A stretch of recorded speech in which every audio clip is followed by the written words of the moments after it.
Well, the dust over the Supreme Court judgment in Imo State has not yet settled. Today, the main opposition People's Democratic Party, PDP, is asking the international community to intervene and save the country's democracy, which it says is under threat. This was done by the PDP by them submitting protest letters to the embassies of the United Kingdom and the United States in Abuja. At the U.S. Embassy, the PDP's national chairman, Uche Secondus, explained that there is an urgent need to seek international intervention to help improve security and country's judicial system. Mr. President had lost control of security. Our nation is in danger. We are in pain and we're in trouble. And today, we backed our minority leader asking and demand that Mr. President should resign because he had lost control. Nigeria is not an island on itself. It's a member of the United Nations. And so when things goes wrong, other international community can come to advise. And that's why we are here. But in response to that protest by the PDP's leadership to the UK and US embassies in Abuja, the national chairman of the APC, Mr. Adams Oshiomhole, says the opposition party does not have the monopoly of protest. The APC chairman will let the governor of Imo State, Hope Uzodinma, to meet with President Muhammadu Buhari at the State House, believes his party has reasons to protest some judgments in favor of the PDP or chose to bear the pain. Yes, there is no question. In the eyes of the law, Emeka Hidioha ought not to have been declared. But because we are a ruling party, we cannot go to the street and begin to protest those things. When I saw Secondus leading that protest, I was tempted to tell him who is the real Protestant. How did Wike, Emmanuel Udom, and I believe Dixon, how did they become governor? Supreme Court ordered the previous leadership choose to completely dismiss the use of card reader. That's a bone of contention tonight. That's what we're going to be discussing. When the major opposition party and the ruling party are in contention about issues of governance, issues about how the country is being run, issues of politics, then we break it down for you to get a sense of what these all means together. So tonight we bring in people who are of non-partisan inclination. Tonight, let's get the implication of the arguments of the two leaders of these political parties. Joining me from our Abuja studio, my panel tonight, I have Mr. Emmanuel Anyegbulam. He's a constitutional lawyer, and I have Mr. Jide Ojo, a political analyst, to get a balance of all of this. Thank you so much, gentlemen, for coming tonight on the program. Let's get started, shall we? Let me begin with you, Mr. Jide Ojo. What do you think, what can you make of what the protest of the PDP? Well, Mr. Oshiomhole said the PDP does not have a monopoly of protest. But in the manner in which the PDP have gone about it, first they are asking that the president should resign. Second, they are saying that the judicial system in Nigeria has a problem, and they're talking about also the Imo governorship election. What do you make of that?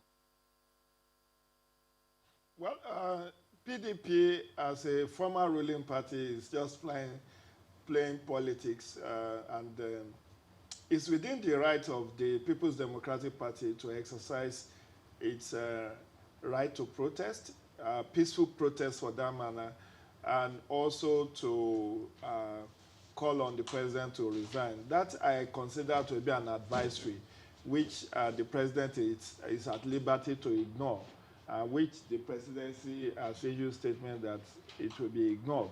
The issue with Emeka Ihedioha's loss at the Supreme Court is already being tabled for review. And I think the People's Democratic Party should allow the judiciary to hear their appeal and see whether they can win. But it's not appropriate to eat up the polity at this point in time, given the high level of insecurity that is already in the country. And PDP was trying to be clever by half by bringing in the issue of insecurity into the whole mix, given the fact that that will appear to be populist. We all know the very state of insecurity in the country. But I will consider that they just exercise caution. There is protest going on in Owerri. There is now protest by the PDP leadership in Abuja. I do hope that this protest will not be hijacked and then led to destruction of public property as well as public peace. Mr. Yengulam, within the premise of the law, give us a sense of what this means.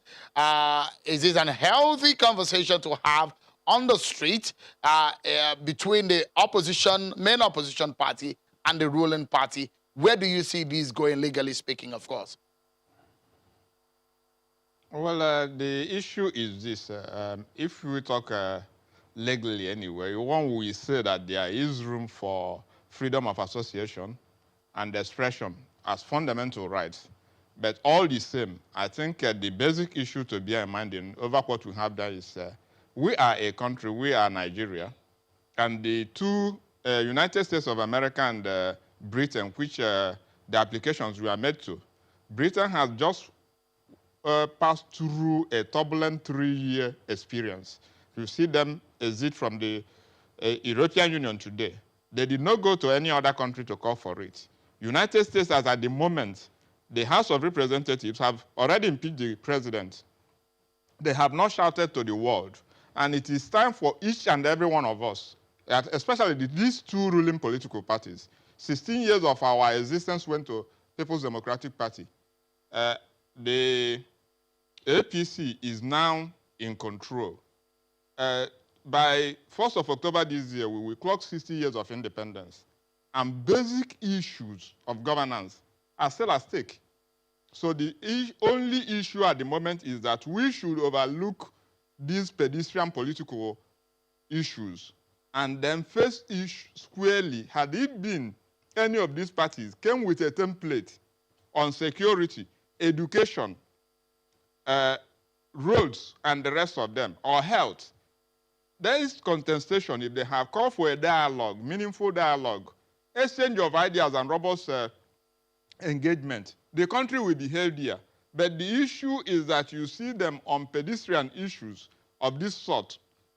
Like I have said, by the time we will clock 60 years of independence, for the first time we have had stable polity for 20 years undisturbed. Even the military rule, we never had it this way.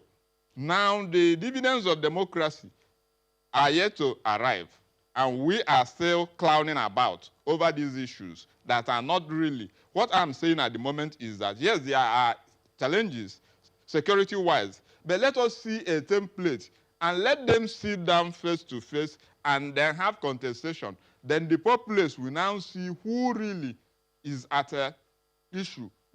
Now they went to court for a resolution of an election that was held in March last year.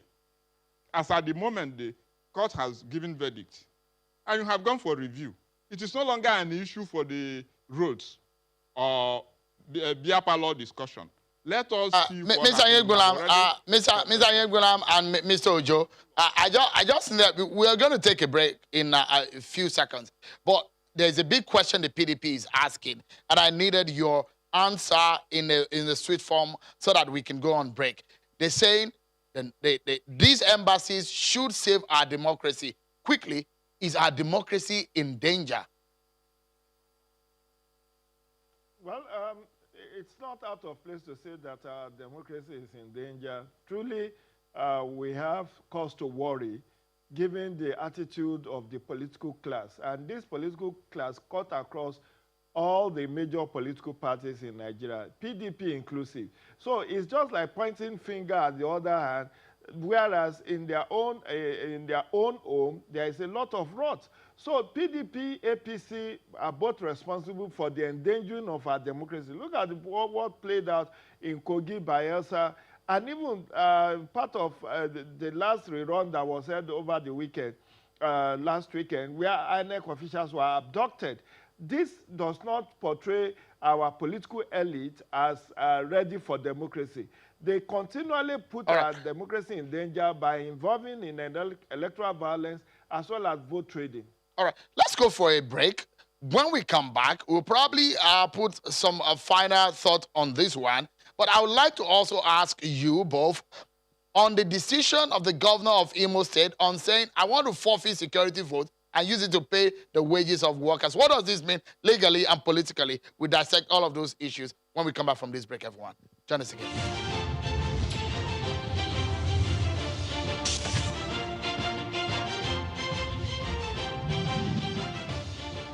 Welcome back, everyone. Let's get back to the conversation. I told you that we have a couple of things to talk about. So we were discussing what the PDP and the APC, the argument and the debate they've been having over the issues of judiciary, over the issues of the state of the nation. We might get our attention into some other aspect that needs to be clarified and dissected tonight. The Imo State governor is assuring his people that he will serve diligently through constant consultations with them. Mr. Hobu Zodema spoke after a meeting with President Muhammadu Buhari in Abuja. He says that he has forfeited his security votes to pay salaries of workers. Take a listen. Only a few days ago, when I got to Imo State, I discovered that salaries were not being paid in full. And the reason being that the money coming from Abuja, the Federation account, is not sufficient. What I did was to cut down the running costs. I cut down the running costs and forfeited the security vote donated to this governor, made up the money, and we were able to pay salaries 100% to all the civil servants.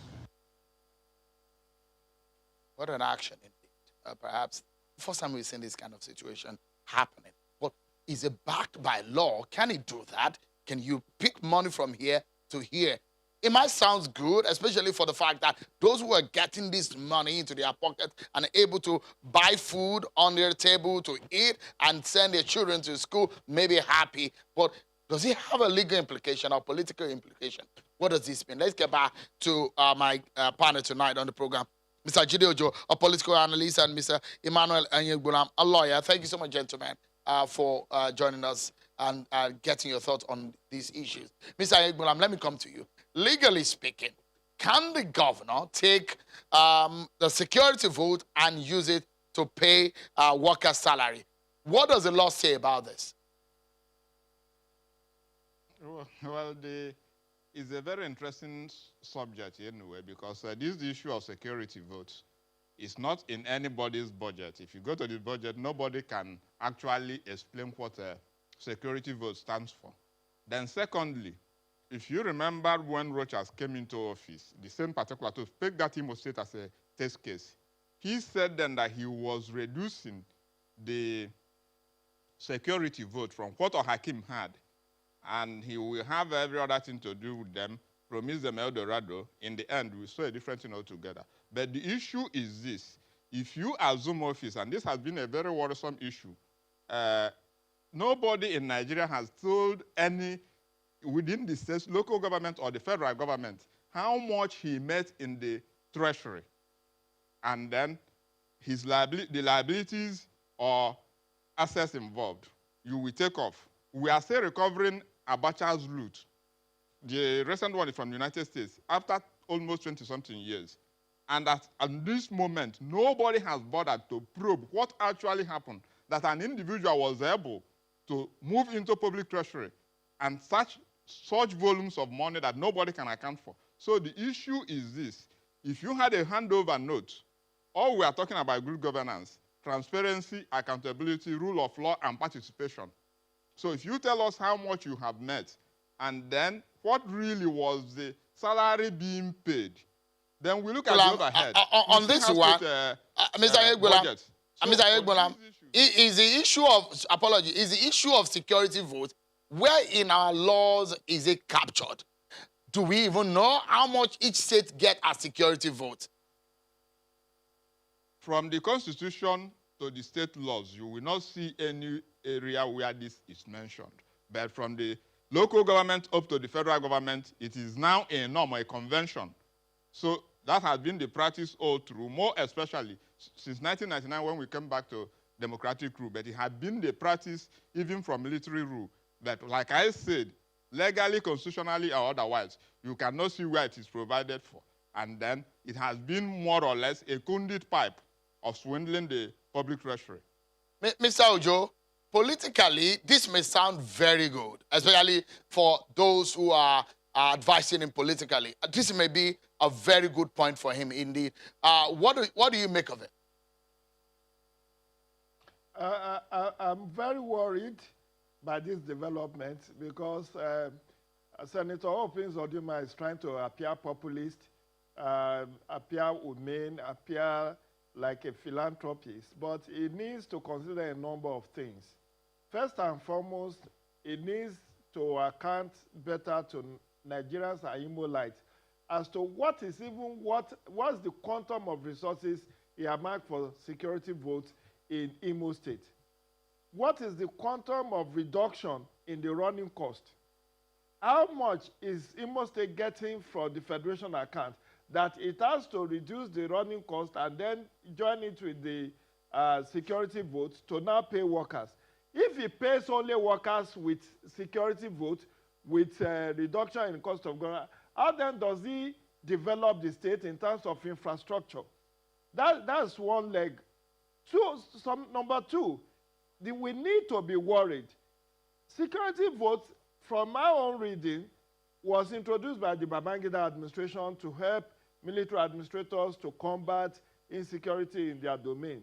And a norm has become like a convention, has become like something that is now legal.